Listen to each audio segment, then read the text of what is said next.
Olá pessoal, bom dia, boa tarde, boa noite. Estamos começando essa aula sobre industrialização, mas numa fazenda, começando nesse espaço rural, né? Onde vocês vão ouvir aí galinha cantando. Então, curioso começar uma aula sobre industrialização num espaço como esse. Eu vou explicar por quê, pessoal. Eu quis começar aqui, nessa área mais simples, com menos aparatos técnicos, menos presença da atividade humana e mais natureza, para que a gente fizesse algumas reflexões. Por que nós estudamos os espaços, os lugares? Eu fiz aqui algumas anotações aqui. Como esses lugares se diferenciam de outros lugares, né? Se eu estou em determinado lugar, quais são os potenciais desse lugar comparado a outros lugares? É a diferença entre os espaços. Quais são os potenciais recursos naturais que esse espaço onde eu estou agora tem e que outros lugares não têm? Ou o contrário também, quais são os potenciais recursos naturais que esse lugar não tem? Porque simplesmente pode apenas ser um espaço, não ter nenhum recurso mineral na sua parte inferior, não ser próximo de nenhum lugar tão importante, né? E aí, outras perguntas que a gente pode fazer esse lugar, quais foram as transformações que esse lugar sofreu, né, pela atividade humana? Quais são os aparatos técnicos que esse lugar tem ou não pela atividade humana? Então, claro, esse lugar ainda não é um espaço onde nós podemos dizer assim, um espaço totalmente natural. Apesar de eu fazer a comparação com a indústria, comparado com a indústria, ele é um espaço natural. Mas é um espaço que já foi modificado pela atividade humana, com alguma intencionalidade, muito provavelmente intencionalidade econômica. Eu queria que meu sobrinho desse uma volta. Você vai ver que aqui já foi utilizado para uma atividade econômica, que é a parte da agricultura, plantio de milho. Nós temos agora algumas plantações de caju, né? Umas mudas pequenas, outras lá atrás maiores, meu sobrinho já mostrou. Aqui atrás de mim, conforme vocês estavam vendo, nós temos um pé de mangueira, né, que não nasce esporadicamente também, é plantado intencionalmente com uma intencionalidade, geralmente uma intencionalidade econômica. Agora, se a gente for para outros espaços, que comparações a gente pode fazer? Qual potencial esses outros espaços podem ter em relação a isso? Por que é importante a gente começar então essa aula assim, pessoal? Para que a gente entenda por que a gente estuda indústria, por exemplo. Por que a indústria ela surge em determinados lugares? No caso na Inglaterra, né? Na região ali da Europa. Então, o que levou a atividade industrial a começar naquele espaço geográfico? Foram transformações humanas, foram aparatos técnicos humanos que possibilitaram que a indústria começasse lá, ou foi questões naturais, ou foram recursos naturais, ou foi espaço natural que possibilitou que a atividade industrial começasse lá? Esse capítulo que a gente vai estudar, a gente vai fazer esse tipo de comparação. Os lugares, como é que eles se diferenciam uns dos outros, tanto na parte natural, quanto na parte dos aparatos técnicos que o Milton Santos vai estudar. Então, os aparatos técnicos vão dar mais importância ou menos importância aos lugares. E por isso que a gente estuda eles, para fazer essas diferenciações dos seus potenciais. Tá bom? E a gente vai fazer algumas comparações a mais antes de começar a nossa aula. Vai. A gente continua na comparação entre os lugares, entre os diversos lugares. Começamos lá na fazenda, qual o potencial daquele espaço, que recursos tinham ou não. E agora a gente está numa barragem simples, né? Nós temos uma parede aqui atrás, uma parede que é construída, né? de barro, de terra, de areia, de outros materiais, para conter essa água desse lado. Então, é ainda um espaço natural, mas não totalmente natural, é mais ou menos natural, porque uma barragem é construída pela atividade humana. Mas o quanto de aparato técnico tem esse lugar comparado a outros lugares, tá bom? É isso que a gente vai ver, quais são as transformações em volta, qual é o potencial econômico, quer dizer, volta dessa barragem. Quer dizer, qual é o potencial econômico que nós temos, por exemplo, de moradia, né? Houve alguma valorização das propriedades em função dessa atividade humana sobre esse espaço natural, que era totalmente natural antes, mas claro, quando o espaço tem uma intervenção humana, ali passa a ser um espaço geográfico, né? Quanto ao aparato técnico que temos, a gente vai observando e comparando outros lugares, tá bom? A gente começou essa aula na parte rural, na zona rural da cidade do Campo. Veja que aqui nós já temos elementos que não são próprios de zonas rurais, né? Zonas onde tem pouca presença da ação humana, transformando os espaços. Você vai observar ao nosso entorno que uma construção como essa, ao lado de uma outra barragem, né? A gente foi numa barragem agora há pouco, agora essa barragem que nós estamos, ela já fica dentro da cidade, ela já fica muito próxima da cidade. E aqui ao lado, aqui você vai poder observar e entender que é uma barragem. Bom, nós acabamos de sair de uma barragem, então pouca alteração pela ação humana, né? Tinha sim, toda barragem é uma alteração humana, é um aparato técnico. Mas perceba, existem diferentes aparatos técnicos, diferentes intensidades da ação humana sobre os espaços. Então, essa alteração ela já é mais profunda, iluminação e tal. Quer dizer, e se a gente saísse de um campo, fosse a Sobral, para a margem esquerda, por exemplo, de Sobral, quanto de alteração foi feita ali no rio? Lá não é uma barragem, é um rio, é diferente, né? Mas é um recurso natural. E o quanto isso impactou na valorização dos terrenos em volta. Que às vezes, mas é só uma área de lazer, isso ninguém vai ganhar dinheiro e tal. Mas as propriedades em volta, elas tendem a valorizarem-se quando há uma ação como essa sobre o espaço, quando os governos locais empreendem em ações como essa. Os terrenos tendem a se valorizar. Isso pode ser bom, isso pode ser ruim. Bom para quem negocia com esse tipo de atividade, né, imobiliária, e ruim para quem depende de imóveis um pouco mais baratos, um pouco mais acessíveis. Então, às vezes, a cidade ela pode se tornar boa ou ruim a depender de quem você esteja tratando. Se for uma população de baixa renda, muitas vezes, essa cidade ela se desenvolve tanto, ela cria tantos aparatos técnicos que sobrevaloriza tanto os valores de terrenos e casas, de aluguéis e etc., que expulsa a população de baixa renda dessas cidades. A industrialização, de alguma forma não, de toda forma, ela causa esses impactos nas cidades.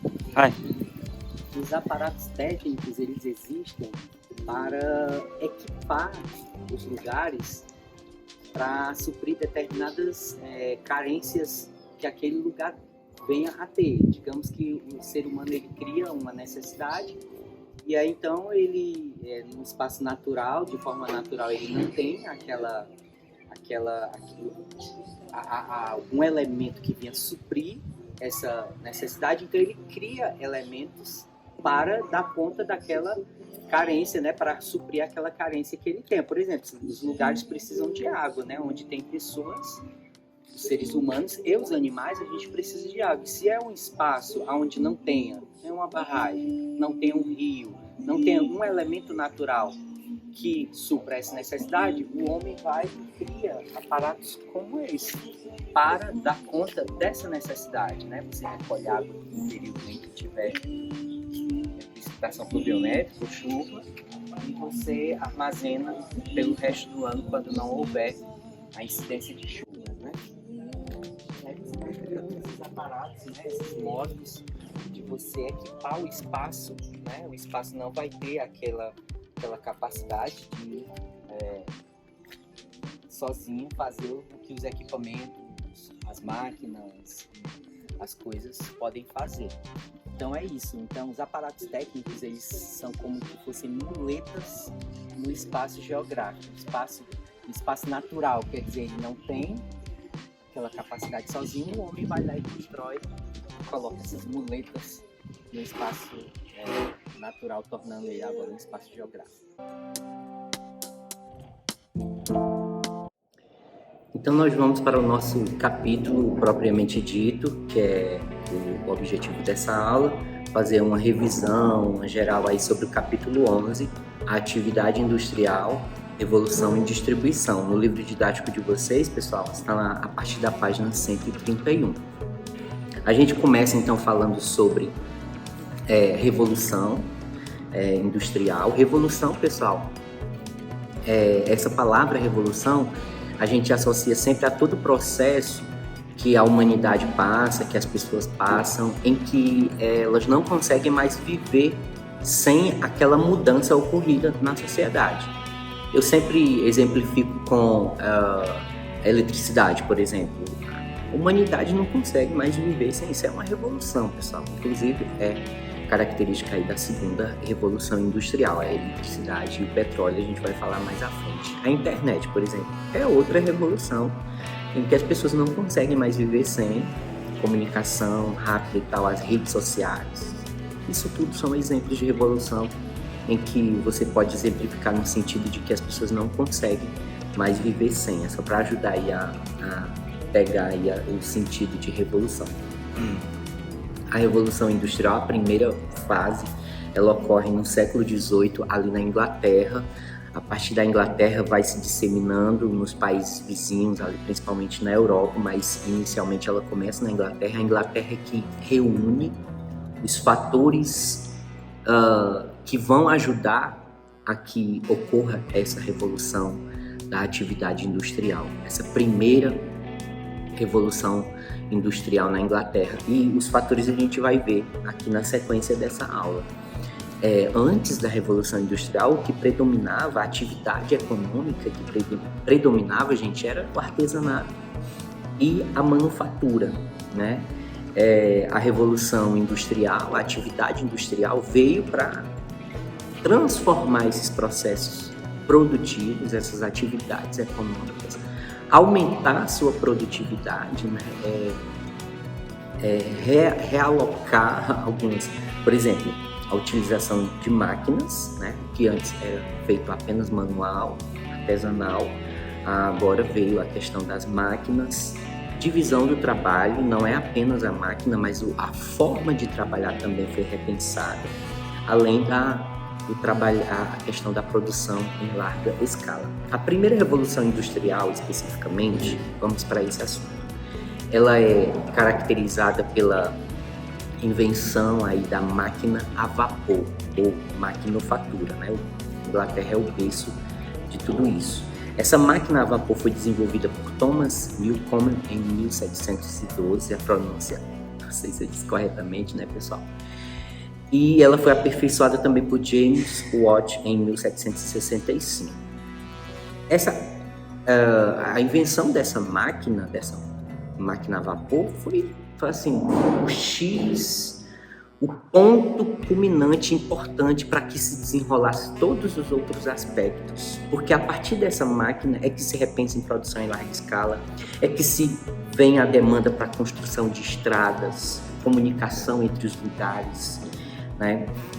É que se repensa questões salariais, porque as pessoas agora não vão trabalhar por conta própria, agora elas vão estar em um local específico, trabalhando para produzir cada vez mais. Então a sociedade começa a se reestruturar a partir desse ponto. Eu considero um ponto assim crucial a máquina a vapor.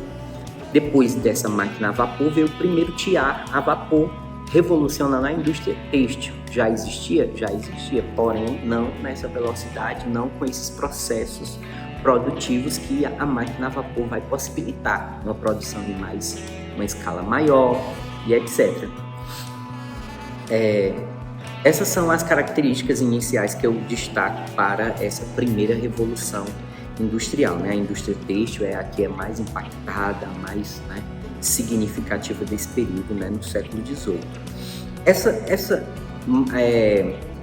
fonte energética a partir do vapor, né, ou essa energia a vapor, ela vai também impactar os meios de transporte, trens, navios, a vapor vai surgir. E a fonte de energia para fazer esse processo, né, do vapor e tal, e utilizar isso como energia, como fonte de impulsionamento de máquinas e tal, é o carvão mineral. A partir do carvão mineral é que se aquece e tal, e faz o vapor e faz todo o processo necessário para que essas máquinas funcionassem, os navios a vapor, os trens a vapor também funcionassem. Então o carvão se torna a energia mais importante também desse período, tá bom? Isso aí vamos deixar como os destaques que eu faço para a primeira Revolução Industrial. Na segunda Revolução Industrial, que você vai ter aqui a partir da página 131, então nós temos aí no livro didático de vocês os destaques para a segunda Revolução Industrial. Ela ocorre a partir do século XIX, mais especificamente 1860. As descobertas tecnológicas desse período é que vão destacar essa ruptura, o surgimento de novas práticas, novas fontes energéticas e novos hábitos na população que vão caracterizar uma segunda revolução. Aí você já sabe, revolução é algo que surge que as pessoas não conseguem mais viver sem, as sociedades não conseguem mais viver sem aquele parâmetro, sem aquela comodidade, sem os benefícios daquela nova técnica ou tecnologia. A segunda revolução industrial ela tem como fontes energéticas destaques desse período o petróleo, que até hoje a humanidade não consegue se desvencilhar dessa energia, e a eletricidade. Novamente, até hoje não tem outra fonte, outra tecnologia que venha. Não existe nem perspectiva, né? Existe perspectiva de você mudar a fonte de produção da eletricidade, né? Porque existem as fontes que são poluidoras, né, que produzem eletricidade, e as fontes que são renováveis, que são limpas, né, e tal. Mas substituição dela total não existe. Já o petróleo, já se pensam outras alternativas, né? Por exemplo, os carros, se pensa agora em produção de carros elétricos, exatamente para substituir a dependência de uma energia suja como é o petróleo. Novos setores industriais surgiram nesse período da segunda revolução, a metalurgia, a siderurgia e a indústria de automóveis. As novidades que eu destaco desse período são a transformação do ferro em aço, a invenção do dínamo e o primeiro gerador elétrico, além do motor a combustão, né, interna. Nesse período também veio o telefone. Então aí começam-se as ideias de se comunicar à distância, né? Comunicação à distância. Surge essa necessidade, pronto, daí para frente os homens e a ciência em geral vai se focar nisso, já que se projetou essa ideia de que é possível se comunicar à distância, então vamos aperfeiçoar isso, vamos desenvolver, vamos avançar. Temos hoje o que é essa comunicação à distância tão mais eficiente, né? Claro que os primeiros telefones não tinham toda a qualidade, toda a possibilidade que nós temos atualmente. Nesse período da segunda revolução industrial, a gente ainda destaca novos métodos de trabalho, o Taylorismo e o Fordismo, né? O Fordismo vem a alterar a forma de produção através da esteira de produção, né? Em vez de funcionários estarem em salas diferentes, em espaços diferentes, cada um fazendo uma peça, cada um fazendo ali um equipamento e tendo que ir no estoque buscar uma peça e tendo que ir no outro colega, na outra sala buscar não sei o quê. Quer dizer, essa movimentação, o processo do Fordismo, ele tem a ideia de que o trabalhador não precise se deslocar, ou que se desloque o mínimo possível, que ele fique parado e que as peças, os equipamentos, o que ele tem que fazer venha até ele através de uma esteira. Então se repensa o modo produtivo a partir dessa questão de fazer que o trabalhador fique estático, né, no lugar, sem precisar estar indo buscar peças e tal, e as peças venham até ele faça o processo que ele tem que fazer. O Taylorismo, ele vem para aperfeiçoar esse processo. A página, né? Deixa eu ver aqui a página. Ainda é na página 131, com o subtítulo Novos Métodos de Trabalho. O Taylorismo já vem aperfeiçoar esse processo, trazendo a ideia, que foi desenvolvido por Frederick W. Taylor, né? Ele inovou o método conhecido como Taylorismo ou Organização Científica do Trabalho, né?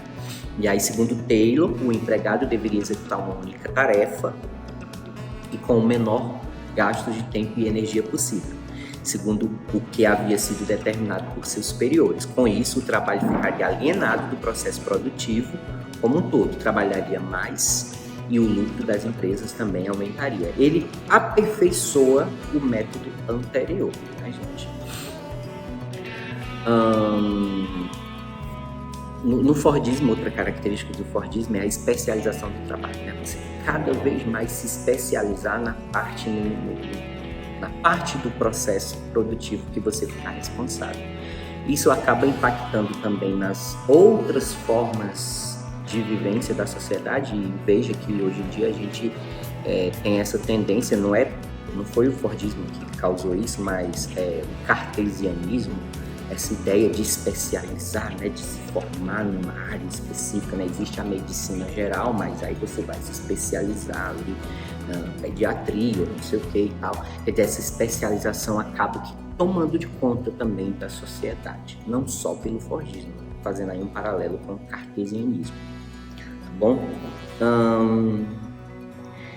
A próxima página vai falar agora da terceira revolução industrial, que é a página 132. Na terceira revolução industrial, nós temos alguns destaques a fazer, que é a questão da tecnologia da informação, que ela vai ganhar destaque, vai ganhar a informatização, o processo de informatização da produção, né?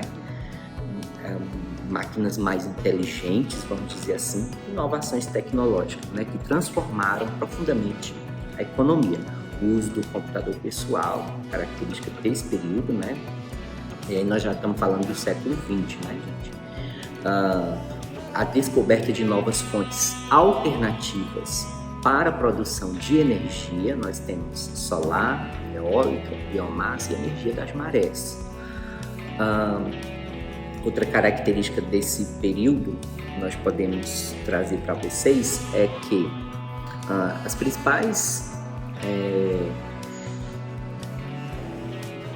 fazendo um paralelo ainda com a segunda revolução, as principais indústrias da segunda revolução industrial eram a automobilística, metalúrgica e siderúrgica, que ainda são importantes no século XX. Uma coisa não anula a outra, tá bom, pessoal? Mas as atividades econômicas que mais crescem, quer dizer, ganham mais destaque, são as ligadas às indústrias que são típicas da terceira revolução industrial, da informática, telecomunicações e robótica, por exemplo. E ao setor de serviços também relacionados às indústrias inteligentes, né? Ela ganha esse apelido. Nesse período também da terceira revolução industrial, surge também a indústria da vida, né, responsável por grandes avanços da medicina, da agropecuária, a biotecnologia no caso, né, a utilização de estudos que vão agora manipular sementes, até seres vivos, né, animais, né, alterar geneticamente, aí vem a chamada indústria da vida, ok? Isso tudo nós temos aí para a terceira revolução industrial, mas ainda temos mais, né, gente? Ainda na terceira revolução industrial, nós temos aqui o Just in Time, né, o subtítulo aí já na página 133, que é um avanço aí da forma de produção, né, da modelo produtivo, aí vamos dizer assim, um avanço ali do que era o Fordismo, que depois veio o Taylorismo, e agora uma especialização desse Taylorismo e Fordismo, nós temos o Just in Time, que inclusive o subtítulo está Just in Time pós-Fordismo. Quer dizer, além da gente alterar essa forma de produção com esteira, o trabalhador parado e tal, nós precisamos melhorar isso daí, precisamos ajustar. As empresas diversificaram sua forma de atuação para reduzir ainda mais os custos e aumentar ainda mais, porque assim, os modos produtivos que já haviam sido pensados e repensados anteriormente já avisavam isso. Então, quanto mais, melhor. As fábricas globais, então, e a terceirização surgem nessa etapa agora, que é chamada de just in time. Eu não fico preso a um território, a um lugar, a uma cidade.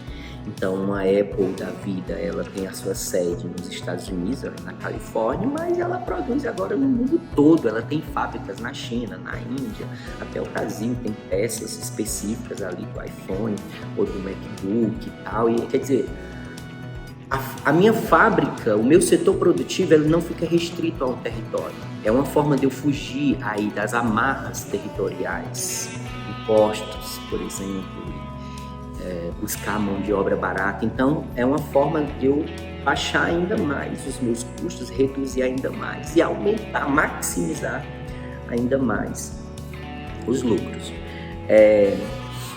Essa estratégia, ela visa que o trabalhador tenha essa característica, né? A nova indústria precisa de um trabalhador criativo e que participe de todo o processo de produção.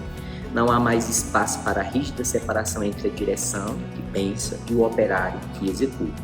Atualmente, a linha de montagem é cada vez mais automatizada, as empresas utilizam mão de obra terceirizada, que é temporária ou autônoma, para evitar o desperdício e os estoques. O just-in-time, uma característica assim, fundamental do just-in-time é a diminuição ou até dispensa da questão de você ter estoques.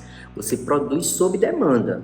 Se há uma demanda de produção de mais carros, e a gente então ativa as fábricas para produzir mais carros, mais celulares, mais TVs, mais, né? Então, o just-in-time ela tem essa característica, evitar estoques. Fazer um estoque aqui, para quando o funcionário ou quando o consumidor vier comprar e tal. Então, isso gera a ideia de um investimento que está parado. Porque eu tenho um estoque, então ele não está movimentando, produzindo riqueza, está guardado. É um potencial retorno de lucro. Mas se não vender também, potencial perda também, né?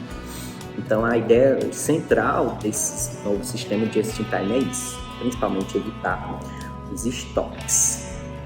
São calculados essa questão tendo em vista as solicitações do mercado, já disse, né? Cada vez mais aumenta a demanda pelo trabalhador qualificado e polivalente que opera as máquinas e contribui para a melhoria da produção. Esse novo sistema, que surgiu na década de 50 no Japão, é denominado just-in-time, mas também leva o nome de toyotismo, né? Não é? Olha as palavrinhas, né, gente? Eu falei do taylorismo. Agora nós temos o toyotismo ou just-in-time. No segundo aspectos, na sequência nós temos os tipos de indústria, que dá para a gente resumir até um pouquinho, né? Segundo o bem produzido, são as indústrias de bens de produção ou as indústrias de base. São indústrias que fazem equipamentos, né? Deixa eu só ler aqui a definição, ó. Produzem bens para outras indústrias, gastam muita energia e transformam grandes quantidades de matéria-prima. Então, é a indústria que produz bens para outras indústrias, por isso que ela leva esse nome, indústria também de base. Então, ela trabalha com muita matéria-prima, né? Alguns exemplos são as petroquímicas, as metalúrgicas, as siderúrgicas e as de cimento. Então, ela trabalha com muita matéria-prima, produzindo material que vai servir para outra etapa da indústria que vai levar outro nome, tá bom? As indústrias de base geralmente são instaladas perto dos locais que fornecem as matérias-primas e por essa razão dependem de uma boa rede de transportes. O outro tipo de indústria é a indústria de bens de capital ou intermediária. Aí a gente já vai avançando, é como se a gente começasse ali numa base, daí se chama indústria de base, aí você vai subindo ali a escala. Aí vamos para a indústria de bens de capital intermediário, elas produzem máquinas. A outra, a de base, ela produz, né, matéria-prima, basicamente, para as demais indústrias. Já essa intermediária, ela produz máquinas, equipamentos, ferramentas ou peças para outras indústrias, como a indústria de componentes eletrônicos e de motores para carros ou aviões. Ela não monta carros, ela não monta aviões, ela não monta motores, sei lá. Ela tem peças. ela monta alguns equipamentos que vai lá mais à frente produzir o que seja o carro. Ela produz partes do que vai ser o produto final. Mais ou menos isso, tá bom? Aí a última indústria, o último tipo, é a indústria de bens de consumo. São divididas em consumos duráveis e não duráveis. Um bom exemplo é os automóveis, eletrodomésticos e móveis. Perceberam? Nessa etapa agora de bens de consumo, aí nós temos as indústrias que produzem, que montam o carro, que montam a máquina de lavar, que montam o eletrodoméstico. Mas as peças foram feitas lá nas indústrias de bens intermediários. Vai ligando aí uma coisa a outra, tá bom? Exemplo, aqui nós temos a Ford, General Electric nos Estados Unidos também, a Nestlé na Suíça, a Fiat e por aí vai. Isso é um tipo de indústria segundo o bem produzido. Um outro tipo de indústria, que são 3, recapitulando, segundo o bem produzido, ela pode ser classificada em indústria de bens de produção ou indústria de base, que trabalha ali a matéria-prima na base, que serve para as outras indústrias. As indústrias de bens intermediários ou de capital é a que faz as máquinas ou que fazem os equipamentos que vão ser utilizados para a montagem de um produto lá na frente na terceira etapa. Terceira etapa é essa que é chamada de indústria de bens de consumo, é onde se monta o carro, é onde se monta o eletrodoméstico, é onde se faz calçados também, porque ela pode ter uma subclassificação, bens duráveis e não duráveis, essa última etapa. Bens duráveis seria o automóvel e não duráveis a parte de alimentos, a parte de roupas, produtos para o consumo que não dura tanto, né? Vamos dizer assim. Uma outra classificação é a segundo a tecnologia empregada. Nós já estamos agora na página 134. Então, outra classificação dos tipos de indústria, segundo a tecnologia empregada, é mais simples ainda. É simplesmente dizer se a indústria ela é dinâmica ou da terceira revolução industrial, que a gente acabou de aprender que a terceira revolução é a que usa tecnologia, é a que usa muito o computador pessoal, a robótica. Então, as indústrias dinâmicas são as indústrias que estão ligadas a essa terceira revolução industrial. É indústria química, eletrônica, petroquímica, de aviação, usa muita tecnologia da informação, principalmente, né? Exemplo aí é a Microsoft, IBM, a Boeing, a Airbus, né? E as indústrias tradicionais, segundo a tecnologia empregada, quer dizer, indústrias tradicionais são aquelas que estão mais ligadas às revoluções anteriores, né? Não utiliza tanto, né? Elas estão presas a antigos fatores locacionais que requer muita mão de obra, né? A indústria dinâmica, ela requer menos mão de obra e uma mão de obra mais qualificada, é claro, né? Para você trabalhar na Microsoft só com ensino médio. Então, a indústria dinâmica, ela exige muito mais. Já a indústria tradicional é menos, por exemplo, a indústria de calçados, né? Usa máquinas, usa alguma tecnologia? Sim, mas não tanto quanto a Microsoft, mas não tanto quanto a Airbus.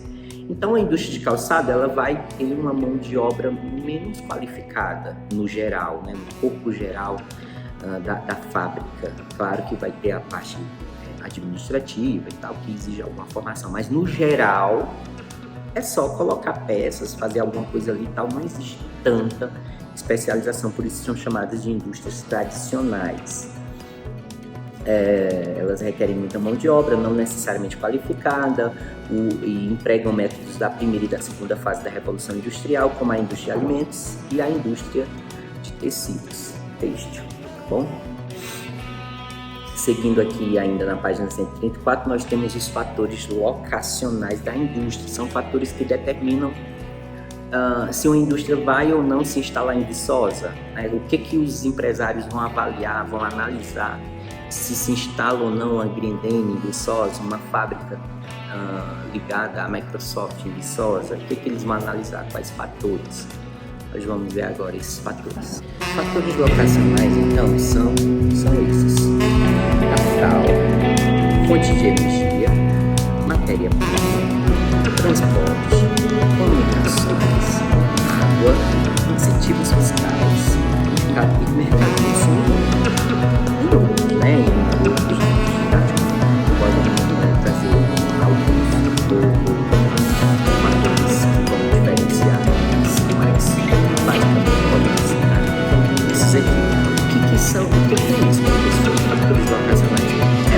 E assim, o empresário que vai investir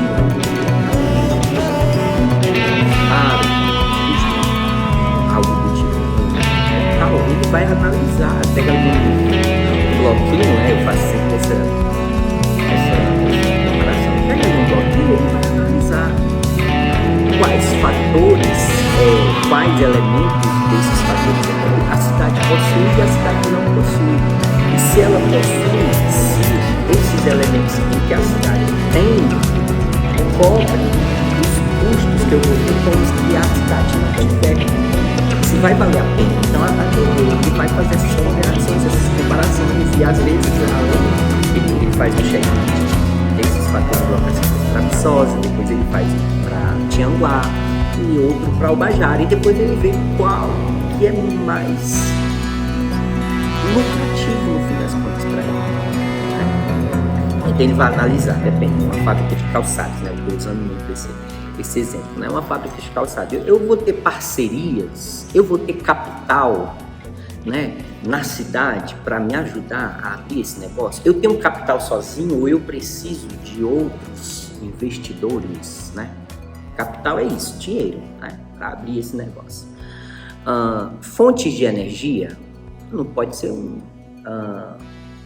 estar numa cidade e a minha fábrica ela ficar ali à mercê de a fonte de energia elétrica ser instável, caindo, né? O primeiro sinal de chuva é um blackout, colocando em risco ali minhas máquinas caríssimas e tal, né?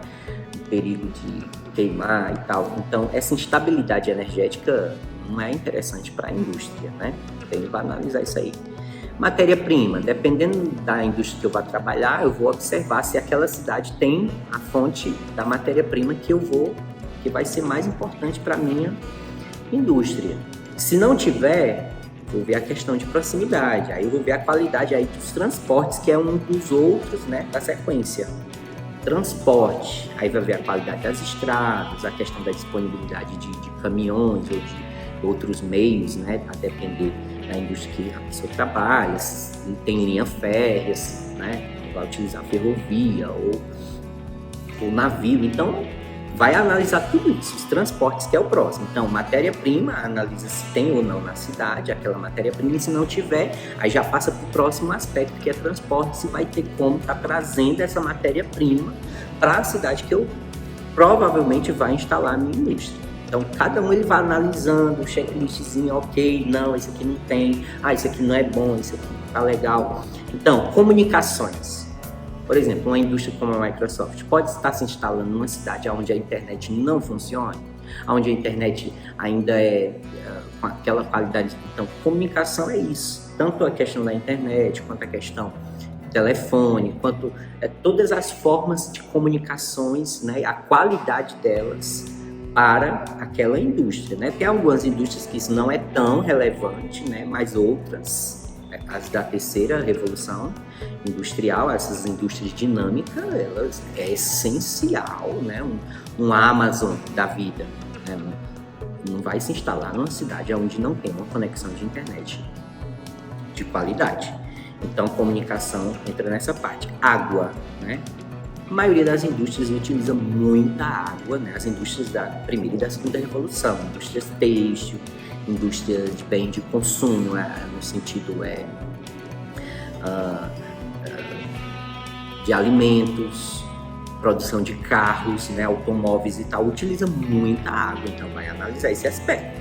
A cidade onde eu vou instalar tem bastante água disponível para a utilização da minha indústria. Aí vai os próximos, incentivos fiscais. A prefeitura vai me ceder algum terreno, vai me isentar de algum imposto, tem algum incentivo nessa cidade para que eu me instale lá. Incentivos fiscais é isso, a questão de impostos. Vai zerar impostos, vai reduzir, né? Por quanto tempo? É mais ou menos isso também. E mercado consumidor. Então, vou estar instalando a minha fábrica em Viçosa e quanto à proximidade do mercado consumidor, ou Viçosa em si já tem um mercado consumidor para mim, para o meu produto, para as sandálias, para se for vestuário, né? Ou eu tenho que depois estar deslocando essa produção para uma região metropolitana como Fortaleza, aí volta aos transportes de novo, porque tem a questão de vir a matéria-prima e depois a saída também na distribuição para os mercados consumidores. Então, vai analisar isso, a proximidade do mercado consumidor, se está perto, se está longe, se vale a pena estar transportando isso em grandes distâncias, caso não haja esse mercado consumidor local suficiente para consumir tudo que eu vou estar produzindo, tá bom? Isso tudo são chamados fatores locacionais, tá bom? Na sequência, vai explicar os fatores que justificam a dispersão da indústria, principalmente aqui no Brasil, mas não só no Brasil, no mundo também está vivendo isso. Por que as indústrias estão saindo de centros como São Paulo, Rio de Janeiro, né, centros de concentração histórica da indústria? Né? Por quê? Alta dos preços dos terrenos. A indústria vai, quer dizer, o empresário analisa o seguinte: rapaz, eu estou pagando um absurdo para alugar esse espaço aqui, para colocar aqui a minha indústria. Aí ele vai analisar outras cidades médias, geralmente. A dispersão está se dando nesse sentido, de grandes metrópoles para cidades médias. Analisa o valor dos terrenos, analisa o valor de aluguel, de espaços e tal, e ele faz as ponderações e vai fazendo as comparações e analisando que é muito mais lucro para ele fazer essa mudança, sair desses grandes centros e se espalhar territorialmente, né?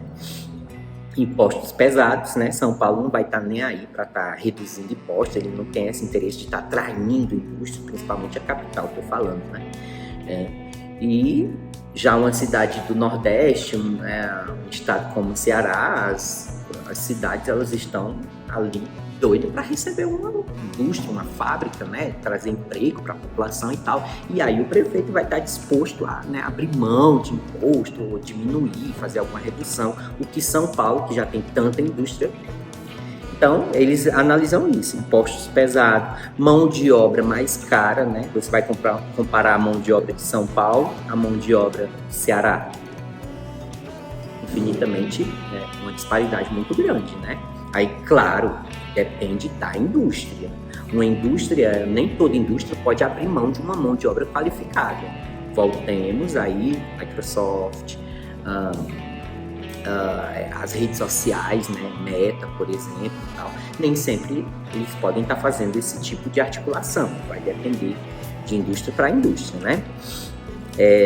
Além de congestionamentos, né, na hora de tanto vir a matéria-prima para a minha fábrica, quanto a saída do produto final, a distribuição do mercado consumidor para o mercado consumidor, quer dizer, congestionamento, né, leva tempo e tal nessas grandes indústrias, então ele analisa ir para uma cidade média exatamente, né, o congestionamento é menor, a questão dos deslocamentos, né, são mais rápidos e tal, além da poluição, qualidade de vida, certo? Então esses são os fatores que determinam a dispersão da indústria, o espalhamento, né, sair de cidades concentradas como São Paulo e Rio e vir para Sobral, por exemplo, e vir para uma região metropolitana de Fortaleza, para Juazeiro do Norte, né? Então, repetindo, alta dos preços dos terrenos nesses grandes centros como São Paulo e Rio, impostos pesados, mão de obra mais cara, congestionamento e poluição. Nós vamos agora na página agora, deixa eu ver, 135, nós temos os tecnopolos. Tecnopolos são regiões concentradas, áreas específicas do território onde o Estado escolhe fazer investimentos específicos em empresas ligadas à terceira revolução, indústria dinâmica, TI, tecnologia da informação, com universidades voltadas com cursos específicos para essa área. Aí as empresas vão receber incentivos para se instalarem nesses locais, empresas ligadas a esse ramo, né, de tecnologia. E, quer dizer, vai juntar-se a formação da mão de obra qualificada, é claro, e as empresas ligadas ao mesmo setor.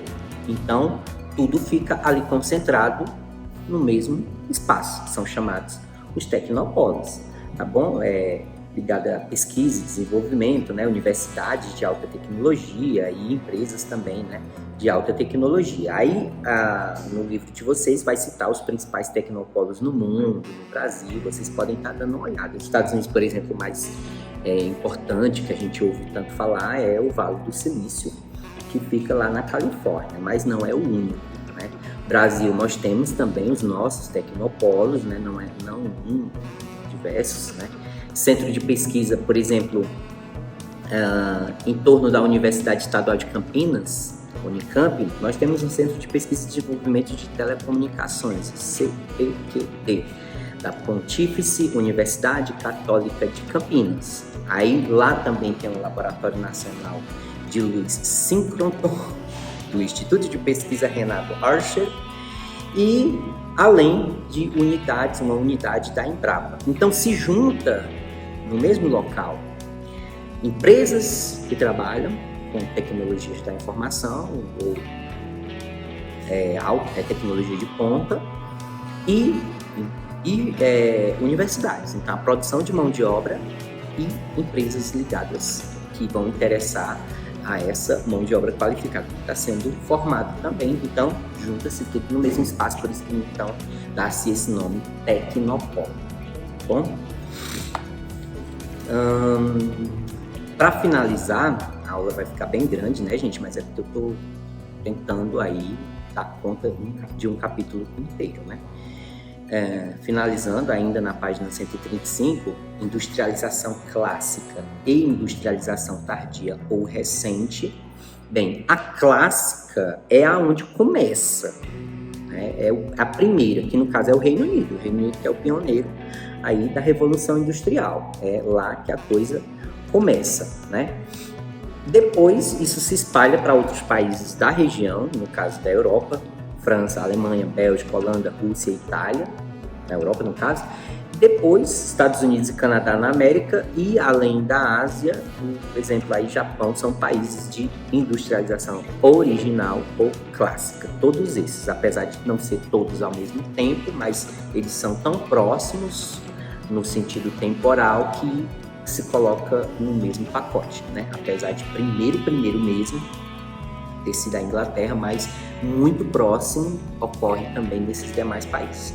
Agora, outros países que demoraram um pouco mais, 50 anos, 100 anos, né, para se industrializarem, então aí já leva uma outra classificação.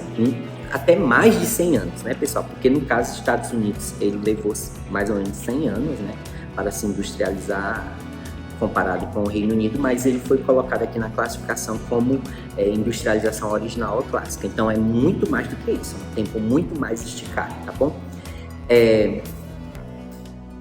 Durante a primeira metade do século XX, a produção em série e o surgimento da sociedade do consumo, incentivada pela propaganda, permitiram a formação e desenvolvimento de grandes empresas que não só se uniram para enfrentar a concorrência do mercado, formando os monopólios e oligopólios, mas também expandiram sua atuação além de suas fronteiras originais.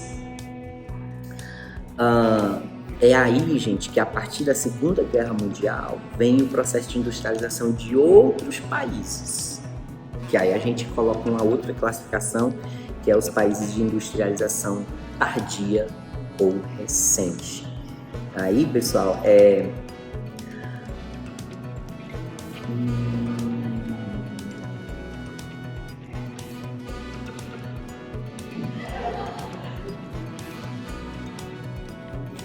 que aí entra agora o Brasil, que utiliza aí um modelo de industrialização chamado de industrialização por substituição de importações, né? A gente começa a ter problema devido à Segunda Guerra Mundial para importar alguns produtos, exatamente porque os países que produziam determinados equipamentos, máquinas ou produtos em geral, eles estão em guerra, não, quer dizer, focando agora na questão bélica, a questão da guerra, e nós não. Agora, nós vamos ter que agora se virar para construir meios, né, indústrias e etc, para estar substituindo essa produção que vinha da Alemanha, do Reino Unido e tal, por isso que é chamado de substituição de importação, né?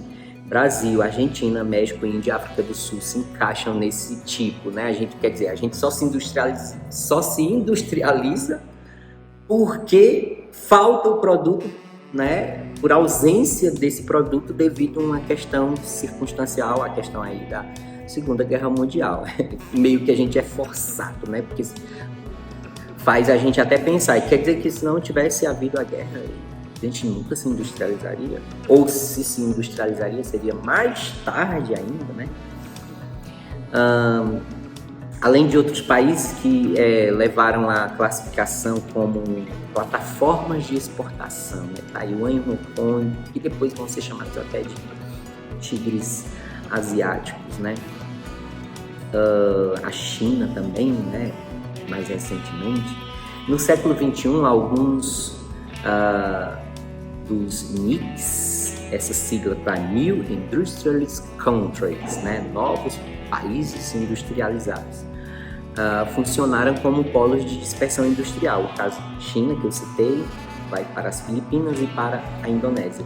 E da Índia para o Paquistão, a Indonésia e a Tailândia. Não? Então havia uma concentração e começa a se dispersar para outros países ali na sua região de entorno, na sua região mais próxima. Tá bom? Esses aí, no caso, pessoal, né? São países de industrialização tardia ou recente, tá bom? Os de industrialização clássica ou original, só reforçando, Reino Unido, primeiro de todos, na sequência França, Alemanha, Bélgica, Holanda, Rússia e Itália. No caso da Europa e no caso da América nós temos Estados Unidos e Canadá, e no caso da Ásia, continente asiático, nós temos o Japão.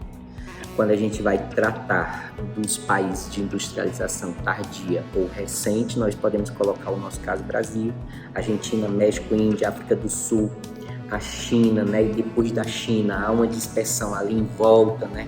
Para Taiwan, para Hong Kong, os tigres asiáticos, né? Além de Singapura, Coreia do Sul e por aí vai, tá bom? E a gente finaliza o capítulo, esse capítulo 11 com esse ponto.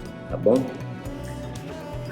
Dúvidas e perguntas, fiquem à vontade para deixar no chat aqui desse vídeo, como pode também estar tirando dúvida em sala, quando na próxima aula a gente retornar presencialmente para